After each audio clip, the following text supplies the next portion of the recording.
பேச்சுவார்த்தைகளுக்கு அழைத்த அரபு நாடுகள் நிராகரித்த ஈரான். அமெரிக்கா கிட்ட ஆயுதங்கள் தீர்ந்து போச்சு என்னமோ தெரியல. எனக்கு சோசியல் மீடியாவில் ஃபுல்லாக வந்துட்டு அதை பற்றி தான் போயிட்டு இருக்கு.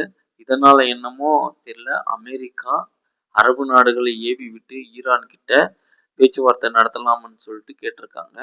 ஆனால் ஈரானின் ஃபாரின் மினிஸ்டர் அப்பாஸ் அராக்சி வந்துட்டு திட்டவட்டமாக சொல்லிட்டாரு, இனிமே பேச்சுவார்த்தைக்கே இடம் இல்லை, எங்களோட கடைசி போர் வீரன் இருக்கிற வரைக்கும் நாங்கள் வந்துட்டு போராடிட்டே தான் இருப்போம்னு சொல்லிட்டு திட்டவட்டமாக சொல்லிட்டாரு. இது ஒரு நியூஸ் சேனலில் வந்துட்டு சொல்லியிருக்காரு. அந்தக்கான வீடியோ வந்துட்டு நீங்களே பாருங்க. We are not asking for a ceasefire, and we don't see any reason why we should negotiate with the US when we negotiated with them twice, and every time they attacked us at the middle of negotiations. So there is no request for a ceasefire by us, and there is no request for the negotiation with the US from us.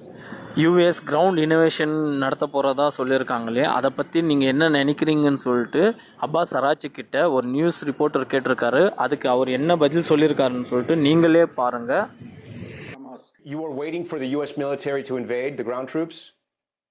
Yes, because we are confident that we can confront them, and that would be a big disaster for them.